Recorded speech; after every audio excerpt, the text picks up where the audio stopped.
হয়, বাথৌ পূজা বা বাথৌ উৎসৱ বড়ো আৰু কছাৰী জনগোষ্ঠীৰ লোকসকলৰ এক উৎসৱ। বা মানে হৈছে পঞ্চ আৰু থৈ মানে হৈছে তত্ত্ব। পঞ্চতত্ত্বক বিশ্বাস কৰা এই বড়ো জনগোষ্ঠীয় লোকসকলে প্ৰত্যেক বছৰে এনেদৰে বাথৌ পূজা উদযাপন কৰি আহিছে। মই দেখুৱাইছোঁ, মই বৰ্তমান উপস্থিত আছোঁ ৰঙাপাৰা মাইনশ্ৰী অঞ্চলত, আৰু মাইনশ্ৰী অঞ্চলতো এনেদৰে বাথৌ পূজা কৰি থকা দেখিবলৈ পোৱা গৈছে। এই যি পূজা, এই পূজা তেখেতসকলে যি আত্মা, তেখেতসকলৰ যি দেৱতা, সেই দেৱতাক সন্তুষ্ট কৰাৰ উদ্দেশ্যৰে তেখেতসকলে এই পূজা উদযাপন কৰি আহিছে। মই কৈছোঁ যে সিজু গছ আৰু তুলসীৰ মাজত ৰোপণ কৰাৰ পিছত এই তুলসী আৰু সিজু গছৰ তলত এটি শিল আৰু কণীৰ কুকুৰাৰ কণীৰে এই পূজা অৰ্চনা কৰা হয়। আৰু এই পূজা অৰ্চনাত তেখেতসকলে বিভিন্ন ধৰণৰ ফল মূল আদি তেখেতসকলে ইয়াত আগবঢ়ায়। কৈছোঁ যে যি এই সিজু গছৰ তলত এখিলা পাত, আৰু তাৰপিছত এই এখিলা পাতৰ তলতেই তেখেতসকলে ধূপ ধূনা আদি জ্বলোৱাৰ লগতে তেখেতসকলৰ যি ঈশ্বৰ দেৱতা, সেই ঈশ্বৰ দেৱতাক তেখেতসকলে পূজা অৰ্চনা কৰি আহিছে। মোৰ কেমেৰা পাৰ্চনে দেখুৱাইছে ৰঙাপাৰা মাইনশ্ৰীৰ এক সুন্দৰ পৰিৱেশ। ইয়াত এনেদৰে ইয়াত যি বাথৌ পূজা ইয়াত চলি থকা দেখিবলৈ পোৱা গৈছে। কাৰণ তেখেতসকলৰ বছৰত এই পূজা দুবাৰকৈ তেখেতসকলে উদযাপন কৰে। আৰু আজি যিহেতু মাঘ মাহৰ দ্বিতীয় মঙলবাৰ, আৰু মাঘ মাহৰ দ্বিতীয় মঙলবাৰত তেখেতসকলে এনেদৰে বাথৌ পূজা উদযাপন কৰা দেখিবলৈ পোৱা গৈছে। মোৰ সৈতে যি মাইনশ্ৰীৰ যি বাথৌ মন্দিৰ, সেই বাথৌ মন্দিৰৰ উদযাপনসকল আছে, মই তেখেতসকলৰ পৰা জানিবলৈ চেষ্টা কৰিম। কি ক'ব, আপোনালোকে কেতিয়া এই বাথৌ পূজা উদযাপন কৰে আৰু কি কয়, বাথৌ মানে কি?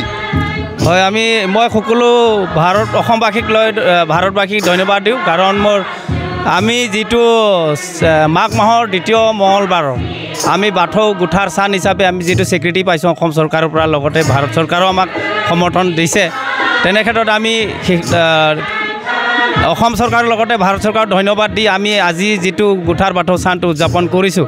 আৰু আমাৰ ইয়াতে বিভিন্ন কাৰ্যসূচী লৈছোঁ। প্ৰথমতে আমাৰ দেউৰীসকলৰ যিটো মন্দিৰ চাফ চিকুণ কৰাৰ লগতে দ্বিতীয়তে আমি ফ্লেগ হোষ্টিং কৰিছোঁ। তাৰপিছত আমাৰ যিটো শ্বহীদ বিধি, তাতো আমি চাকি বন্তি জ্বলাইছোঁ। তাৰপিছত আমি বাকী যিখিনি আমাৰ আজিৰ দিনজোৰা কাৰ্যসূচীখিনি হাতত লৈছোঁ, সেইখিনি কৰি আছোঁ। আৰু মই বাথৌ পূজা যিহেতু আমাৰ বড়োসকলৰ প্ৰধান ধৰ্ম হয়, আৰু ইয়াৰ কোনো দিন তাৰিখ আমি ক'ব নোৱাৰোঁ। আমি যেতিয়াৰ পৰা বড়োসকলে জন্ম হৈছে তেতিয়াৰ পৰাই এই ধৰ্মটো আমি কৰি আহিছোঁ আৰু পৰম্পৰা হিচাপে বৰ্তমান কৰিছোঁ। আৰু যিহেতু বাথৌ ধৰ্মক আমাক যিহেতু চৰকাৰে স্বীকৃতি দিয়া হিচাপে আমি গৌৰৱান্বিত হৈছোঁ।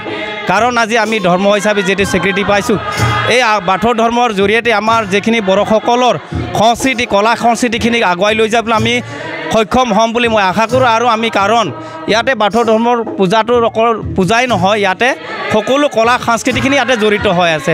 আপোনালোকে দেখা যিহেতু আমি বাথৌ আৰজ কৰিলে ইয়াতে সাজ পোছাকৰ পৰা লৈ পেলাই বাদ্য বাজনা সকলো ইয়াত নিয়ম নীতি দেখুওৱা হয়। আৰু সেইকাৰণে আমি কওঁ, আমি কলা সংস্কৃতি ধৰি ৰখাত আমি এই বাথৌ ধৰ্মৰ জৰিয়তেহে আমি পাৰিম। আৰু মই দৃঢ় বিশ্বাস কৰোঁ যে আমি বাথৌ ধৰ্মটো জীয়াই থাকিলে আমাৰ বড়ো ৰাইজ জীয়াই থাকিব, আৰু বড়োসকলৰ সকলো কলা সংস্কৃতিৰ লগতে সকলোখিনি জীয়াই থাকিব বুলি মই আশা কৰোঁ। আৰু এজন লোক আছে, হয়, কি ক'ব, বাথৌ মানে কি? একচুৱেলি আপোনালোকে কি বাথৌ মানে কি কয়? আপোনালোকে আজিৰ দিনটোত পঞ্চতত্ত্ব তাক পূজা কৰে, বাথৌ মানে কি? বাথৌ মানে আচলতে পঞ্চতত্ত্বকে কোৱা হৈছে।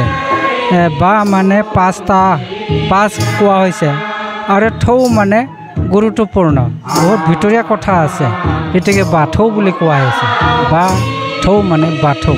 এই বাথৌ ধৰ্ম যিটো পঞ্চতত্ত্ব, এই পঞ্চতত্ত্বটো লৈ আমি আমাৰ যিটো ধৰ্মটো হৈছে, সেই গতিকে বড়োসকলে বাথৌ ধৰ্মটো যিটো আমাৰ ধৰ্মৰ যিটো সংস্কৃতি যি হওক, যিটো আমাৰ ভাষা আৰু সাজ পোছাক আৰু আমাৰ যিটো সংস্কৃতি, এইবিলাক লৈ আমি বাথৌ ধৰ্মটো মানে পালন কৰা হৈছে। হয় মই পুনৰ কৈছোঁ ৰঙাপাৰাৰ যি মাইনচিৰি অঞ্চলত এতিয়া এনেদৰে যি বাথৌ পূজা ইয়াত উদযাপন কৰা দেখিবলৈ পোৱা গৈছে। বড়ো সম্প্ৰদায়ৰ লোকৰ প্ৰধান উৎসৱটিয়ে হৈছে বাথৌ উৎসৱ আৰু বাথৌ উৎসৱত তেখেতসকলে যি সিজু গছৰ তলত তেখেতসকলে কলপাত পাৰি তাত এগছি বন্তি জ্বলোৱাৰ পিছতেই যি সিজু গছ আছে সেই সিজু গছৰ তলত তেখেতসকলে তামোল পাণ কল আৰু বিশেষকৈ তেখেতসকলৰ যিসমূহ পূজা অৰ্চনা কৰা হয় আৰু ইয়াত প্ৰসাদ দিয়া হয়। কাৰণ এই যি বাথৌ পূজা তেখেতসকলৰ মূল উৎসৱ আৰু বছৰৰ মই পুনৰ কৈছোঁ বছৰত দুবাৰকৈ এই বাথৌ পূজা উদযাপন কৰা হয়। আৰু মই কৈছোঁ যে মাঘ মাহৰ যিটো দ্বিতীয় মঙলবাৰত কিন্তু এই বাথৌ পূজা উদযাপন কৰি আহিছে বড়ো সম্প্ৰদায়ৰ লগতে কছাৰী জনগোষ্ঠীয় লোকসকলে। আপুনি বিচৰা বাতৰি পাব কেৱল নিউজ 18 এপত। নিউজ 18 এপ ডাউনলোড কৰিবলৈ স্কেন কৰক এই QR কোড। গুগল প্লে ষ্টৰতো পাব এই নিউজ 18 এপ।